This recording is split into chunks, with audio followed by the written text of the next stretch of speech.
Bonjour, je m'appelle Tristan Lecomte, je suis le fondateur de Pure Projet. Bonjour, je m'appelle Tristan Lecomte, je suis le fondateur de Pure Projet. On est une organisation spécialisée dans l'accompagnement des entreprises pour intégrer la question du climat au sein de leur filière et les aider à régénérer leur filière, en particulier à travers l'agroforesterie. Donc là, nous sommes au Grand Palais pour la COP 21 pour parler de solutions.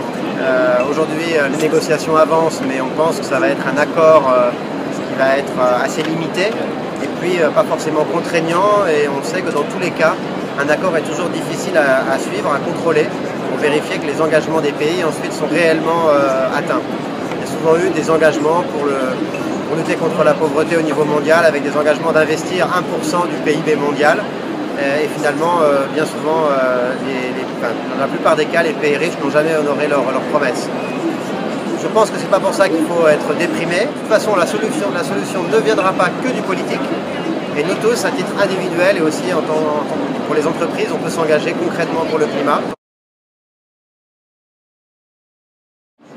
À titre individuel, on peut réduire sa consommation de produits carnés. Il faut savoir que quand on mange, en fait, le bœuf en particulier, ça a une empreinte climatique et environnementale catastrophique. Bien sûr, on peut essayer de réduire toutes ces consommations de transport, de produits de consommation, etc.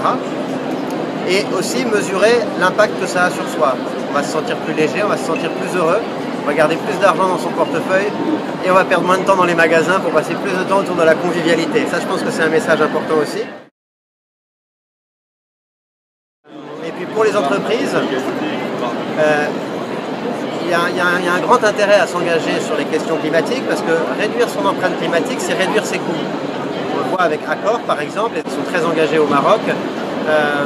Grâce au programme de réduction d'énergie, ils ont gagné 13 millions d'euros. Ils ont gardé la moitié pour leur exploitation et l'autre moitié, ils l'ont investi dans des projets agroforestiers au sein des filières agricoles où ils achètent leurs produits. Par exemple, au Maroc, ils ont financé la plantation d'oliviers en partenariat avec la coopérative Femmes du Rif, qui est basée à Ouazzane. Ensuite, on va vendre l'huile d'olive de ces femmes, qui est bio et équitable par ailleurs, dans les hôtels Accor. Donc, on voit qu'on crée des cercles vertueux. Et pour l'entreprise, c'est tout bénéfice pour ses salariés, pour ses clients, pour le lien avec ses fournisseurs, et pour redonner du sens en fait à leur métier, et puis partager une autre vision de ce qu'est la vie sur Terre. La vie, c'est la solidarité, l'amour des plantes et des animaux pour notre propre bonheur à tous.